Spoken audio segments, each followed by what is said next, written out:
Buckle up. Buckle up, kiddies. Mommy's been drinking. What's happening?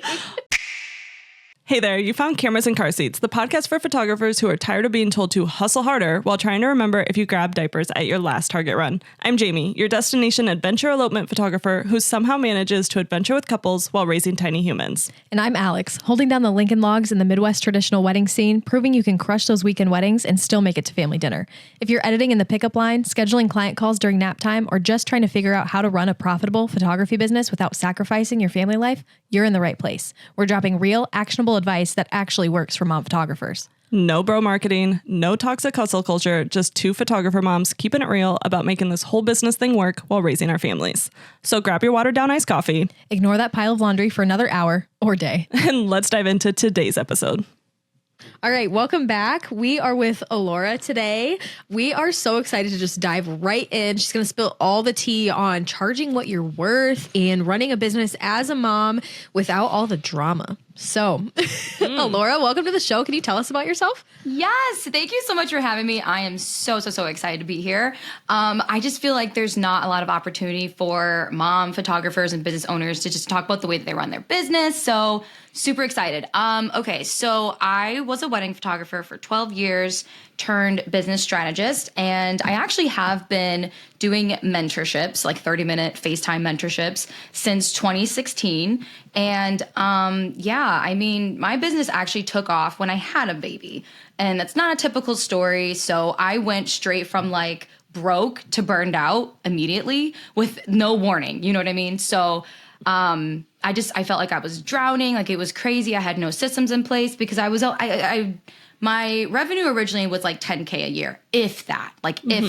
And then I went from like literally in 1 year, 10K to 100K, booking 17 weddings in 1 month. My daughter is 3 days old. And like the whole like nursing just was so hard. My husband immediately went back to work. I think he only had, actually, no, he went back to work the next day. So I was in postpartum like craziness. I was so like scared because I'm like, why did I leave a hospital? How am I going to raise this baby? And my phone is like off the hook. My emails are crazy. The inquiries are coming in. So anyway, I was able to finally, I tripled my prices, which is not typical. But I tripled them. I came up with this brand strategy to relaunch my business and my company in a very strategic way where it was like I built my own unique photography style and I just went bananas. And so after that happened, when I had my son, I only booked 12 weddings a year versus booking 30. And it was so peaceful. He was my pandemic baby. I mean, the delivery wasn't peaceful because apparently January, everybody was delivering. So I had a new nurse every 20 minutes. They're like, I'm so sorry. There's so many babies being born right now. And I'm just like, it's fine. Just whenever you can, just get to me. And I'm like sending my husband to Shake Shack because I'm starving. I haven't eaten in 2 days. Best first meal ever. Oh, yeah. That first meal after delivery, yes. I had Arby's. It's different. Oh. I had Chick-fil-A, and I begged for that Chick-fil-A. No, Arby's buffalo sauce slaps. I'm just saying. It was so good. Oh, I'm sitting there and that spicy Coke. I'm like, I don't care. Give me all the caffeine right now. Yeah. I mean, I don't know if it was starvation or because you're pushing a baby out. Or you just delivered a baby that had made you starving for the past 9 months. I don't know. It was the best. I was like, give me the Shake Shack. I wanted the chicken something and then a cheese fries. It was great. But so being able to scale my business after having him, which was about 3.5 years later, it was the best. I had a team. I booked 12 weddings. We brought in multiple six figures. And yeah, I just want people to know, especially mothers, that it's actually possible to build a business that you love and actually loves you back. Yeah. Can you tell us a little bit? Okay, because 17 weddings in a matter of days is I know wild. Literally.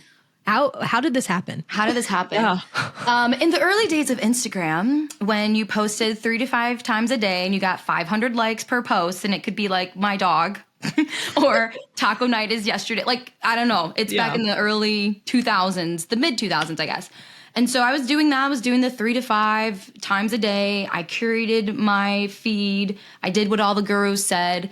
And then the Metro Times picked me up in Detroit as the the #1 Detroit wedding photographer to follow on Instagram. So after that happened, and they listed me as #1, like, I mean, I could have been #1, but I could have, but I don't think I was, and that's okay. I can be honest with myself. But they listed me as #1, so everything was already set up. My website was good, the vibes were here. I just wasn't marketing, but the viral SEO blog post or post that they had on the Metro Times.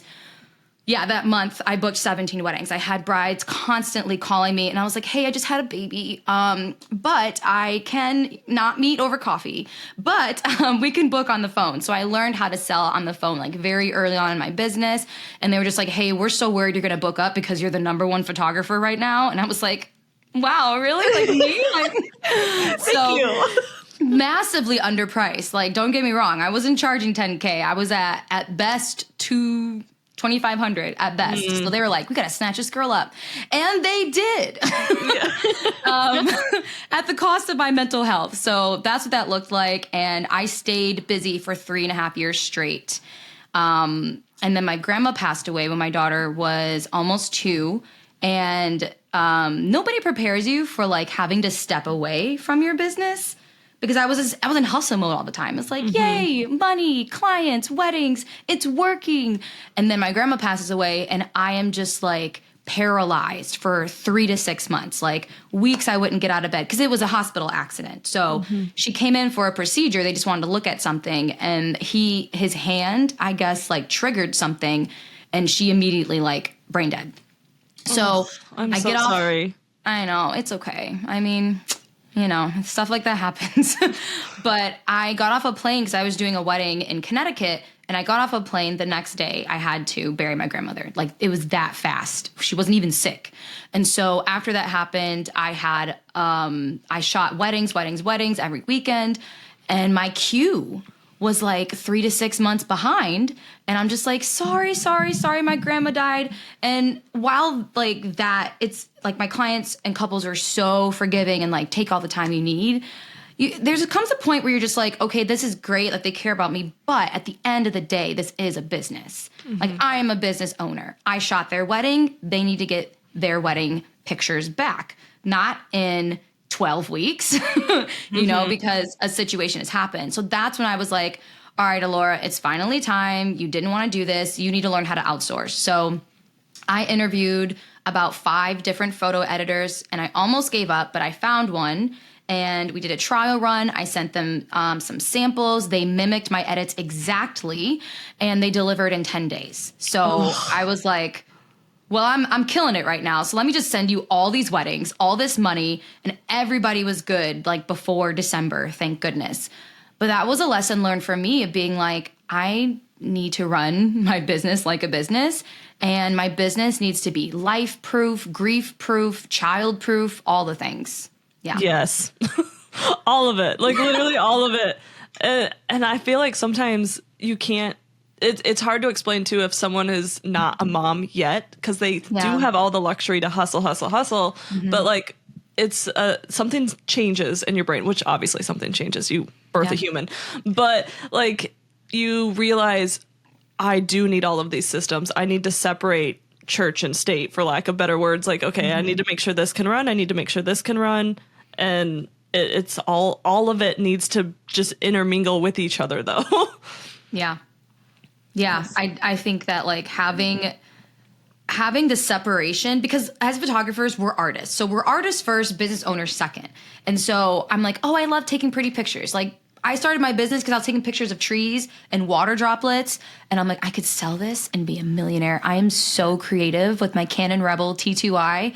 And then someone goes, will you shoot my wedding for $75? I'm like, sure, that's so much money. Didn't pay me, didn't sign the contract. But who delivered the wedding in 5 business days? So, you know, lessons learned. You learn expensive lessons. You learn cheap lessons. Everything's a lesson if you think about it in a certain way. So even if you're like, something didn't work, okay, but you still learned. Yeah. So, okay, you used to charge, what, $25-ish, $100 for a wedding, and then you kind of hit that breaking point of this isn't working anymore. Can you kind of like walk us through the mindset shift and like what kind of happened and shifted in you and your business that you were like, okay, no, this is not working. I need to charge more? Yeah, I don't even know. So what I would do, because we all listen to many people giving us lots of different advice. And like you said in my podcast, we kind of build our own cookie. It may not be pretty. It may not be like a line, but we think it's delicious, right? That's all that matters. That's all that matters. And so I took everybody's free advice back then, and they were like, oh, every couple weddings or at the end of the year, like raise your prices $250, $300, $500. So I ended 2019 at $3,500 for everything. 8 hours, second photographer. Nobody ever upgraded. Nobody ever, it was just the middle package or nothing. And I thought that was really good. I thought that was good money. And my mindset was no one's ever going to pay X amount of dollars. Even though my friends were, I had friends that were charging 10K, 7K, 5K. But for me, I was like, no, my work's not that good. Like, you get so caught up in your head. And I think the number one fear that we have with pricing is if I raise my prices, I'm going to lose all of my clients. And that's actually true because you're going to enter a different market, a different pricing market and bracket that are going to appreciate those higher end prices. And so I'd like to say 2 to 3K is like the early, but also average. So people who don't, value wedding photography so much that they're willing to drop so much money on it, that's like the average price. They're like, okay, yeah, $3,500, no big deal. I did that for 2 years. I stayed with 30 weddings. I know that people will book that. But another thing too is when you get into the 5 to 7 mid luxury market and then 8 to 10K, it's different, but you have to realize that you don't need 100 wedding inquiries to be booked, especially if you have an understanding of sales. If you're booking 70 to 80% of your wedding couples now, let's just do the math. You know what I mean? If you need less than 50 inquiries to stay booked and you raise your prices a little bit here and there, that's okay. You have to be okay with saying no and people saying, oh, you're out of my budget. That's a good thing. Okay. And you have to be okay with people. And maybe it's a rejection thing and we're artists and, it's all intertwined. Oh, my stuff isn't good or, oh, my prices are low. That means I'm bad. It's not. It means you're entering a different market and you're getting ready to scale your business in the best way. You're going to get your weekends back and you're going to be able to build this life first business. Yes. I think also too, operating from a place of fear. I went through this last summer where I had 2 weddings booked for this year and I was like, I don't know what to do. I'm panicking because I am the only income for our family. And so it hit a point where I was like, I ended up lowering prices because I was like, I don't know what else to do. I'm not booking. And so I started booking and then incrementally raising, and I booked 20 weddings in just a couple months. And it is crazy the amount of how your priorities change and the clients change and everything, because I am in a whole new bracket now. And it's okay, I don't feel like I'm having that mental struggle as much anymore because I don't have as many clients for the next year that I have to worry about. I can focus way more on their experience than stretching myself way too thin. Well, and also being a mom and a business owner, you're thinking about the health of your family, the bills of your family. My family needs me. It needs this job. So then if you're operating from a mindset of fear, of scared, of I have to book this or it's not going to work. But then when that job comes along, you're like, I should have never booked that. And it's you can see it in hindsight on the other side when you're like, oh, I should have just trusted the process, trusted myself. And then it's I feel every year, occasionally we all still kind of go through they weren't a good fit, but I did it anyway. Yeah. But it's and hard. sometimes we just need that one, once we raise prices and because that one person justifies that not that you need justification, but it helps solidify in your brain. Okay, somebody paid that. So now I'm worth it. It's a confidence boost. Exactly. So now booking weddings, this last week at double what I was booking them a few months ago is okay, so that's our new standard now. I love that for you. No, that was so exciting. I loved watching you do all of that last year. I just remember like trying to book something and feeling that mindset. Like it's something else when you're not just like a 22-year-old where I'm like, oh, I'll just go get another job. But like when you're literally supporting your family, it's just different. And you gotta be ballsy. You gotta just go for it. You got to know your numbers. You got to know your business. You have to know all the little business things, but you also have to know your family, and you just have to trust yourself because you're probably pretty badass. What do you think are some of the biggest mistakes that moms make or photographers make when they're adjusting their pricing or wanting to raise their pricing? Like, what are some of the things that you think are mistakes that they make? So in the process of them like making the move, like, okay, I want to charge $5,000 by the end of this year, or them just staying in the same cycle? Maybe both. What's your take on both of those? Yeah. So essentially when people come to me, they come to me being like, I know that my, experience is worth X, but I'm so scared. And so we kind of walk through all of the mindset stuff. And usually it always stems from a money story, which is really interesting. The way people think that they can have money. Do they deserve money? Are they worth making money? Is their art even good? And then it always comes back to comparison. Well, this person's charging that, but my work is way better, or my work's not even close. And so like once they're able to realize, oh, like I'm the problem, that it's me. Taylor, I love you. Can I photograph your wedding? Jamie was so ready. She's like, it's me. But I'm such a Swiftie. And I feel like, we dramatize things. And I think the money drama for me just goes into like psychology, or understanding how people buy, or understanding how to position your pricing in a way that appeals to people. Like I can give you an example. I was doing pricing audits all last week and this week. That's probably why I lost my voice. But a lot of people were really stuffing their lowest package. And it was like $2,000 or maybe less. And then it's like, 8 hours, second shooter, this, that, and the other. And I was like, and they're like, my most popular package is my lowest package. I'm like, yeah, because it's a steal. I was like, are you even making money on this? And so we did the math. One of my students was charging, this was years ago, and she's like in the $5,000 range now, thank God. But she was charging $1,500 for her largest package, 12 hours, 2 photographers, and an album, and engagement session. We did the math, and I was like, you're negative 700 X amount of dollars. Yeah, I was going to say, there's no way. There's no way. Losing money. Like, I was like, you can't even afford to be in business. Hang on. Pick my jaw back up. I'm like, I'm sorry, what? What? Like, you should freeze your guys' face for that moment of and I said, that's why you joined this program, because we can't keep going at this rate. Mm-mm. So we repositioned it, and we made that, first of all, we raised the prices at least $2,000 on that one.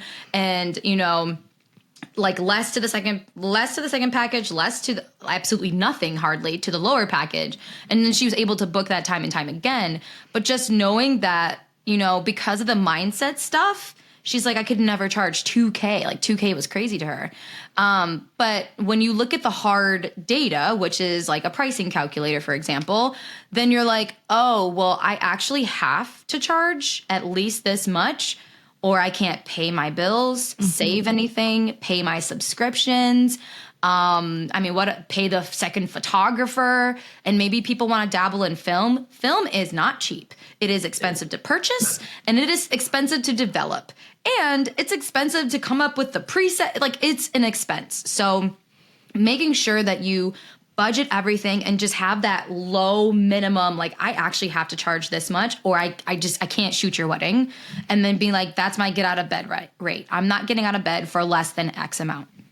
Oh, as someone who's obsessed with spreadsheets, to the point where people they joke with us now, like, is there a spreadsheet for this? But I'm just like, I feel this sort of calmness when you can see the numbers, black and white, row A, like column, everything. Like, you're like, oh, I really do need, for lack of better words, I need $4,000 a month just to live. Like, these are my bills. This is my daycare cost. This is how much it costs me to go to a job because I need daycare for that job.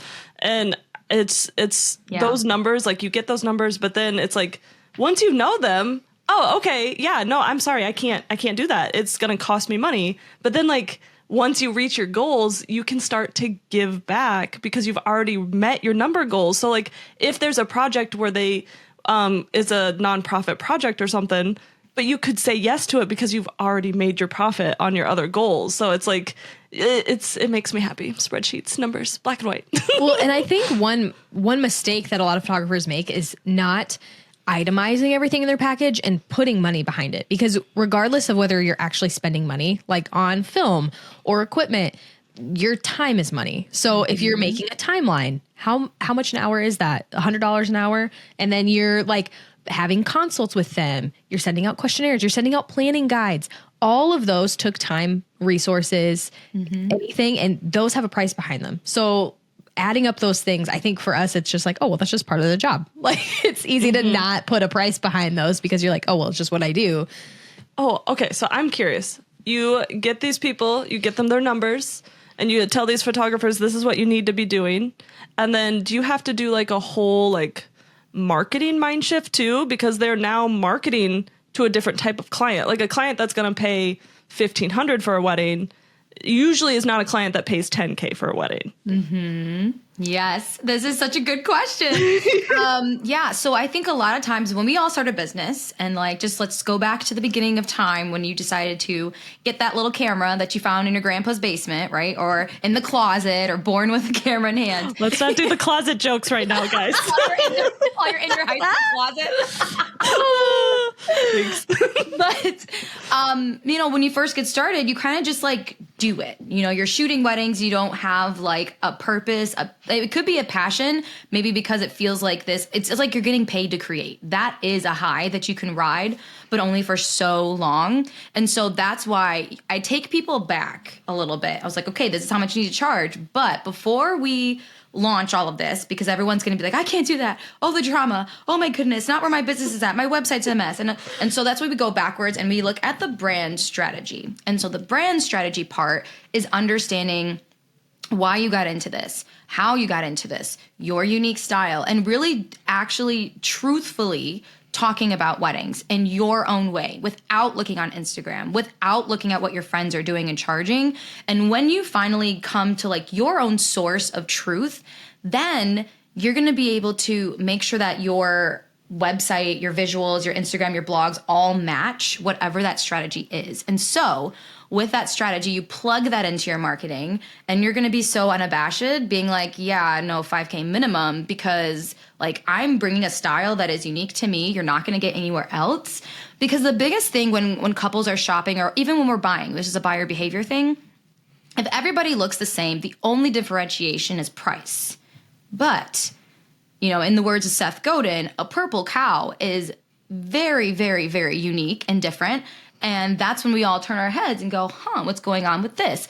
But if there's only one purple cow, and that purple cow is like this limited edition, $10,000 thing, and all of the rich people are buying the purple cow, like the positioning is so much different than just being a photographer who charges $1,500 for a wedding day to capture moments that last a lifetime. So, yeah, unique, exclusivity, all of those things definitely play into it for sure. I was just talking to one of our mastermind students because she was going through some of this, and I was reading over her website, and I started reading her about page, and I'm like, this is so powerful. Like, this story, I want to know more about this. Like, I want you to put your about page and put it more into your brand, because this is why you do what you do. And like, this is so interesting. This makes me want to talk to you more. This makes me want to hire you. So she was like, oh, I didn't even think of it like that. And I'm excited to dive into those sort of things, because it's true. It's why people hire someone else, because they are offering something different. They're offering the purple cow. Yes.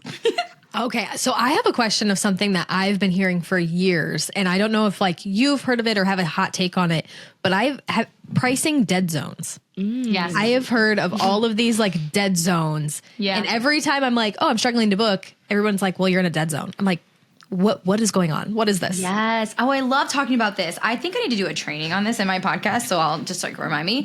But yeah, so it's where you are in between like dream couples or dream clients or what have you. So you're at the lower end of what a certain group won't buy, but you're at the max where a different group can't afford to buy. And so it's like this really weird in between. So like, for example, 1K to 3K is kind of like that own separate kind of bracket. And then there is like the 3.5 to 5K. That's kind of a little bit of a different bracket. Like you can convince somebody who's like, if you're starting at 3,500 to eventually get to a 5K package if you make it appealing. But then there's this really weird zone. It's like the 5 to 7.5K where it's like, I call it the mid-luxury market because it's not quite the 10K, but it's very close. They value photography, but maybe you're their like most expensive investment, or maybe you're at the max of like what the 5K can afford. 5K is like, ooh, 8K is steep. Like that's really a tough zone. Or people can be like they want to charge 3K, but they want to go to 7K. Like that's two different markets at the same time. So essentially, the pricing dead zone is like you're in the in-between, you're at the max for somebody, and then the too low for the somebody else. Basically. Do you have any tips or like mindset shifts for people who are kind of in a dead zone that want to be in the zone that's right above that? Yeah, I mean, I think what you did, honestly, was just like raise it a little bit. You can do that.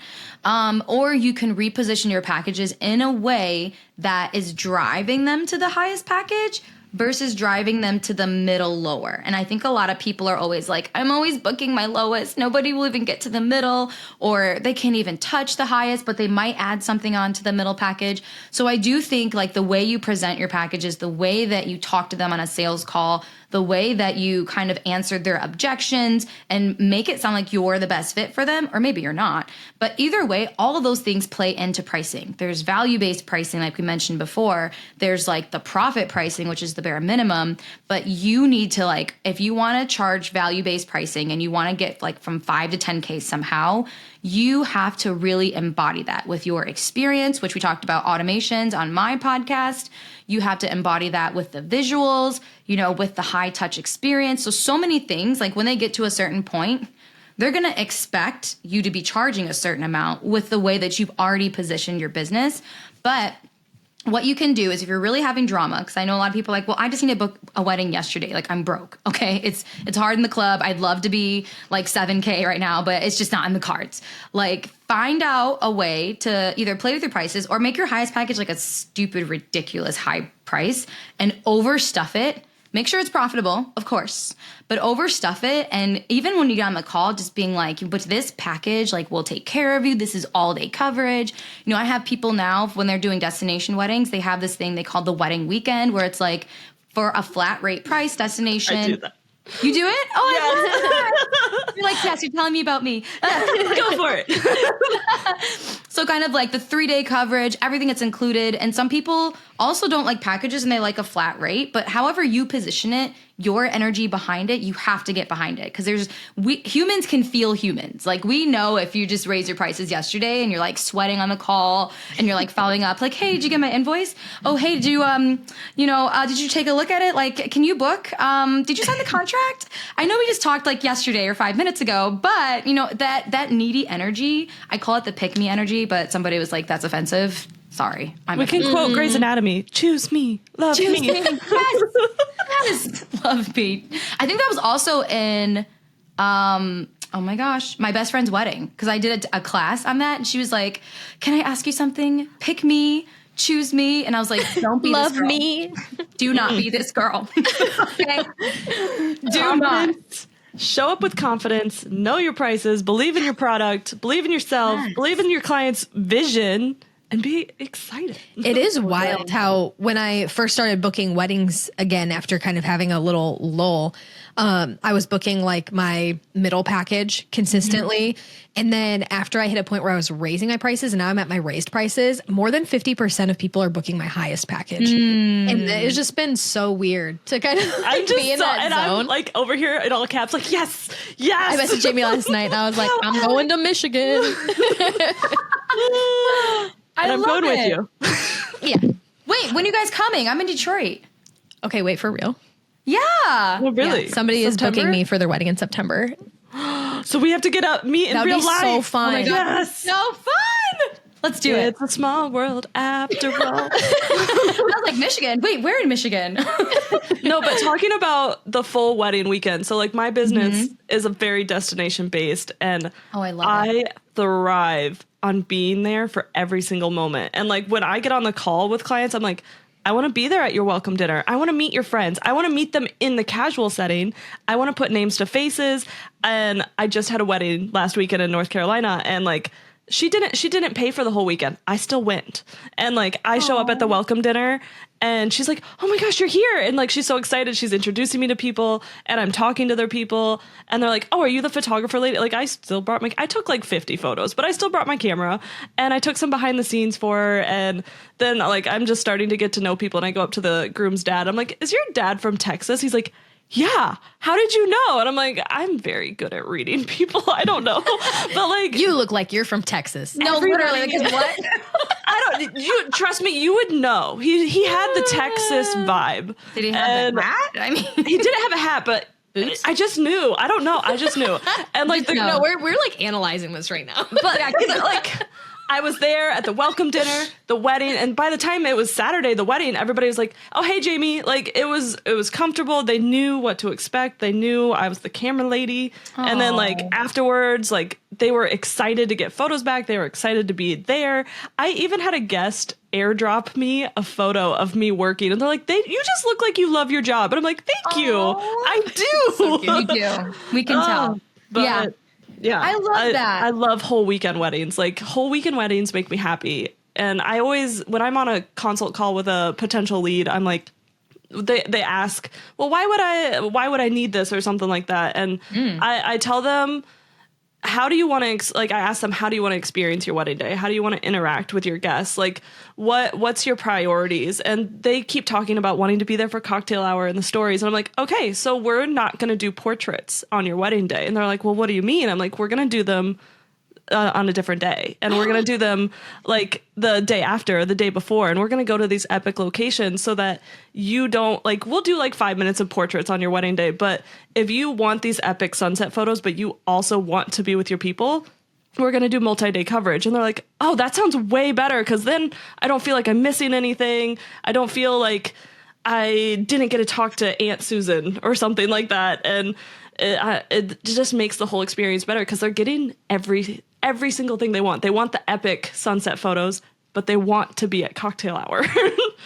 I love that. I just love that you give your clients such a personalized experience. Like that obviously is your secret sauce, and you go above and beyond. Like personality, you literally cannot buy a personality. Like you get what you get. You know what I mean? Yeah. So your couples know that when they invest, like Jamie is all in. Like and you can even tell people like, "Oh, you don't want to do family portraits on the wedding day? Canceled. We'll do it tomorrow." Like what a selling point. It's so funny though. I had a wedding last fall. The bride wanted full documentary. And the mom wanted family photos. And I try really hard to tell my couples, your family is also my priority. I'm going to take care of you first and then your mom.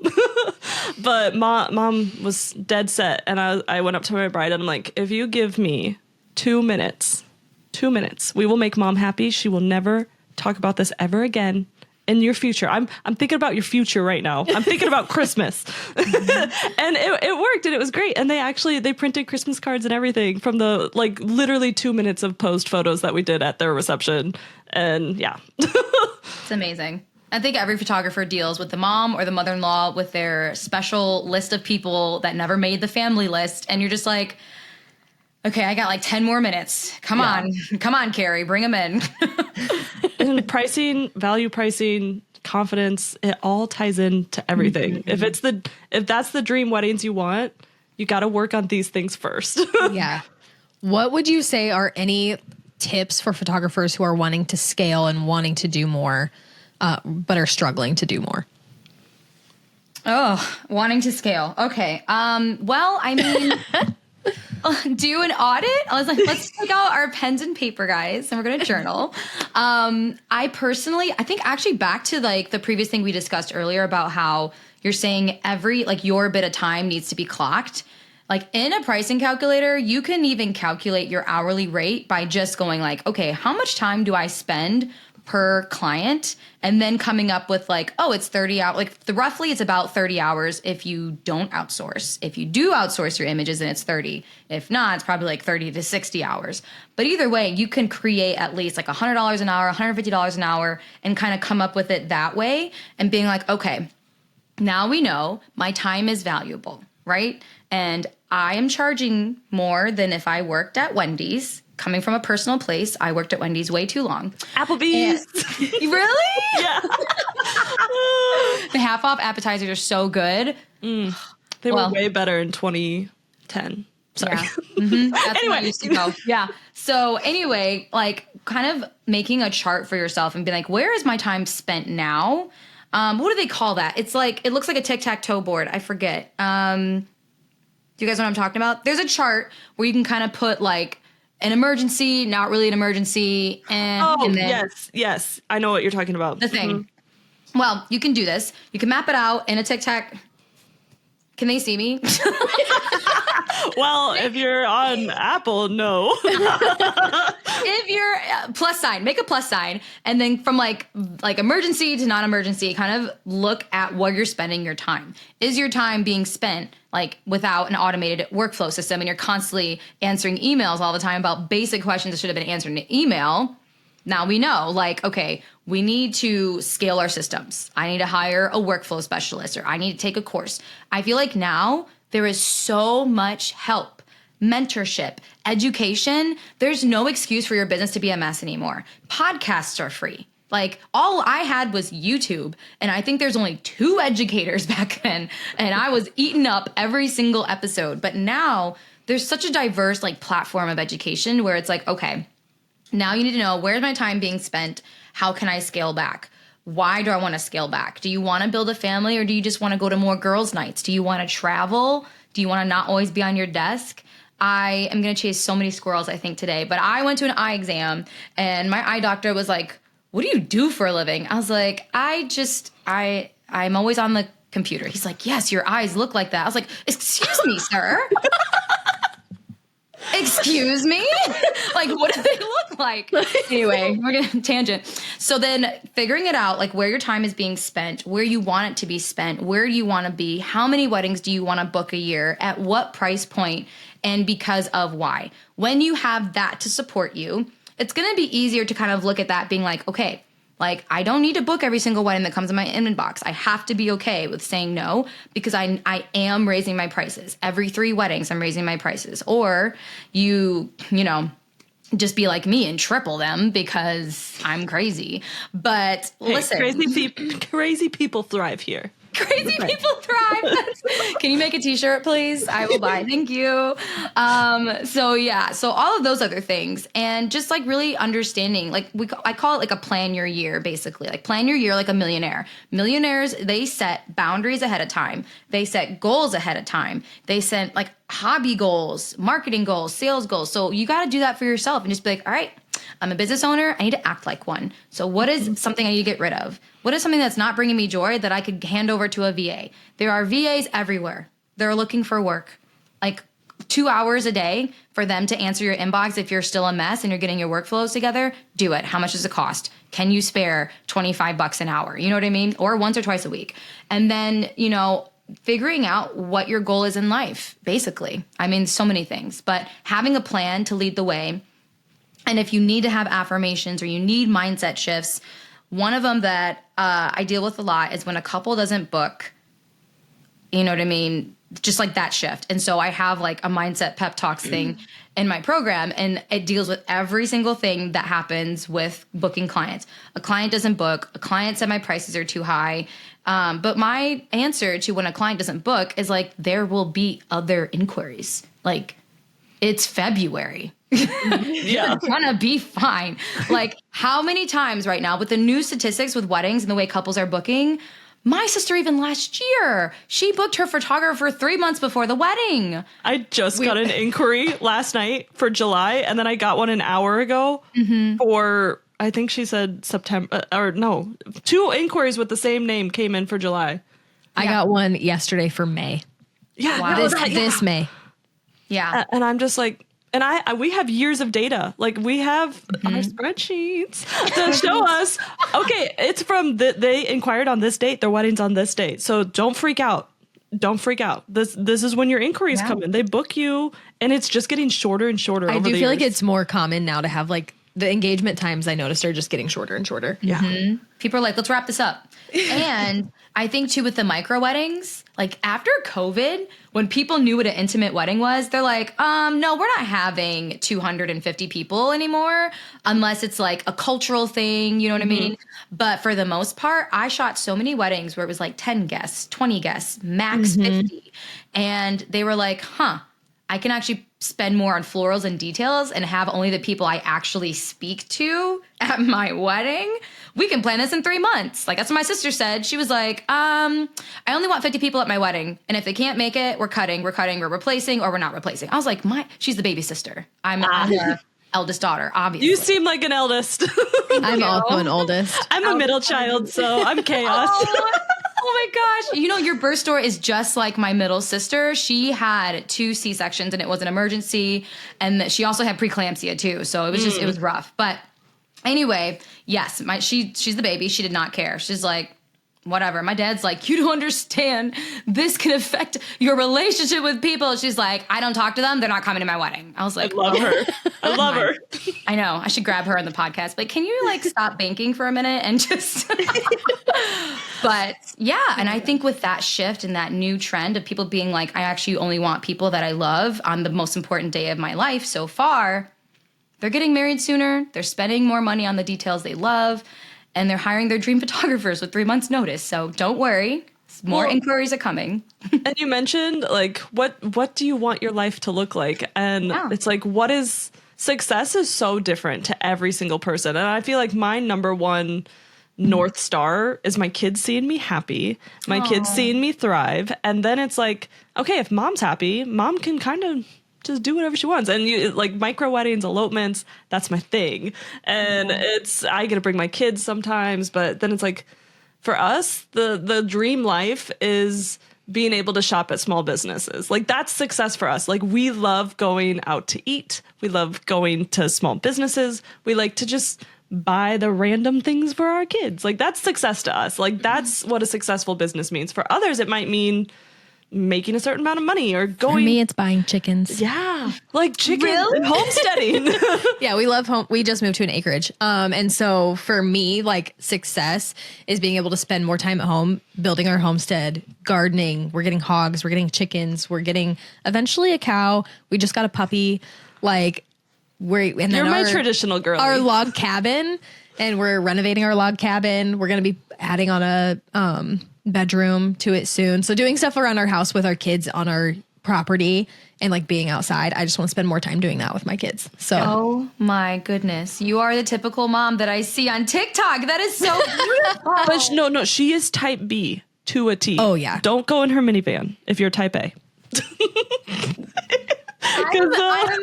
I'm in between because like my life looks perfect, but low key it's a mess. And my sister sent me a TikTok yesterday because when she came in, like there was stuff everywhere. I was like, oh, just come right in. Like, I don't know if you saw it, that video, but she's like, come right in. Oh, sorry, there's like food here. And I like made myself ramen because my husband's supposed to cook that day. I had to go to a birthday party in 30 minutes. And I was like, oh, have a seat. Do you want a cookie or something? But like for the most part, my business is type A, but my life is so type B. My business, I always say that. My business is type A. My life, I joke that my life, I even say this to my clients too, is like I'm type C. B. Like if there was a type C, that's me. I tell that to my clients. I'm like, for cruise control. I am like type A when it comes to like you, but when it comes to personalities on your wedding day, I am a type C. I am fly on the wall. I am like, let you just have your time. I love it. Yes. Keep everything organized, know your numbers, and then just go have fun. Yeah. Yeah. Are there any last minute tips or inspiration or words of wisdom that you would love to share? Oh my goodness. Well, when it comes to, I think motherhood, at least motherhood and business, like there is a success kind of with that because my daughter has seen me work and that one is hard, like having boundaries with business and the babies. So like I spent all my time with them up until they were about 2. And then Nana had to come because they were breaking stuff. You know, when they get a certain age, they start running and running into things. And so when they get a certain age, you know, they see like, okay, mommy's still wrapping this project up, or okay, mommy's working for a little bit longer. And I used to feel really guilty about that. But now, because my daughter has seen me work and she doesn't really know what I do, but I told her I take pictures and I teach people, photographers how to make money. She's like, interesting. So now she's like, well, since mommy has a job, like I'm going to have a job and I'm going to have 3 kids, not 2. And I was like, okay, you do what you want. But she Let me know how that goes for you. No, literally. I said, please tell me more about future Ella. So, and she wants to start a business and she wants to have an art studio and she wants to travel. I'm like, you are 8 years old, ma'am. Like, how is your life already planned? So like your kids seeing you thrive in business. And when you get all of these things together, like that is going to be such a huge reward of being like, okay, mommy can do this, I can do this. And then the generational wealth of your family just builds forever and ever. Mm-hmm. So anyways, that part, super great. You can have it all. That was my biggest thing is like, it feels so hard. And if you're not really strategic about building your business is kind of running you. But when you start to run your business, you actually can have it all. You can have your kids at home. I raised all my kids at home until they were about 2.5. And it's like the ability to, as a wedding photographer, be a stay-at-home working mom, even though it's very, very hard.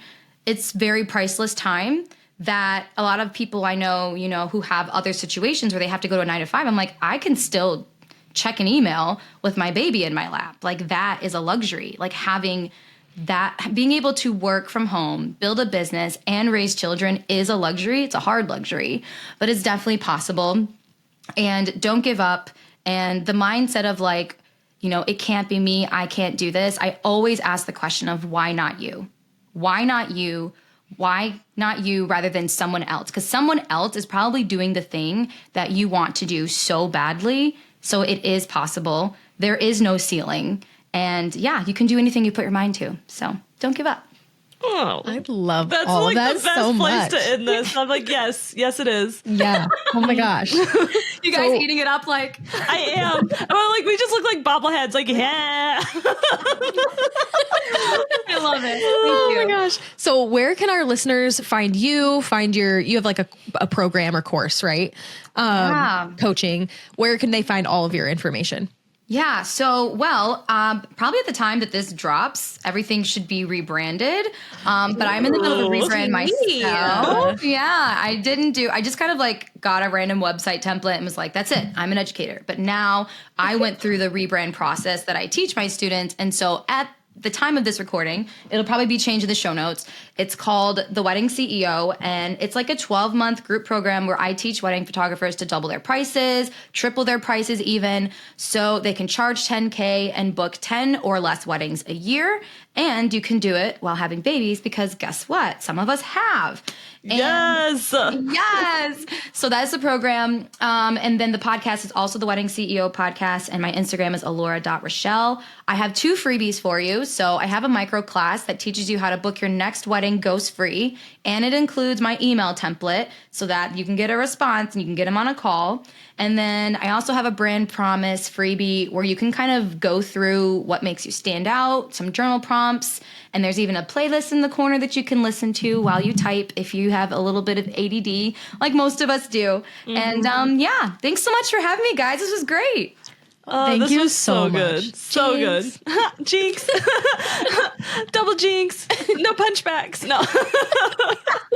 Oh my gosh. I'm I'm so excited for people to find you. So this is going to be good. This is going to be so I feel good. like pricing is such a hard topic, and I feel like one of the most prevalent topics that I hear talked about. So I think this is going to serve people so well. Can we still call Michigan the Midwest? Is Michigan the Midwest? It absolutely is. Yes. Yeah. Okay, so we're going to do the typical Midwest thing. Our hands are on the door. We're going to slap a knee and we're going to We're keep the Midwest goodbye, where it just like keeps going and going. Okay, guys, we're going to see you next week. Thank you so much for tuning in. Bye. Bye.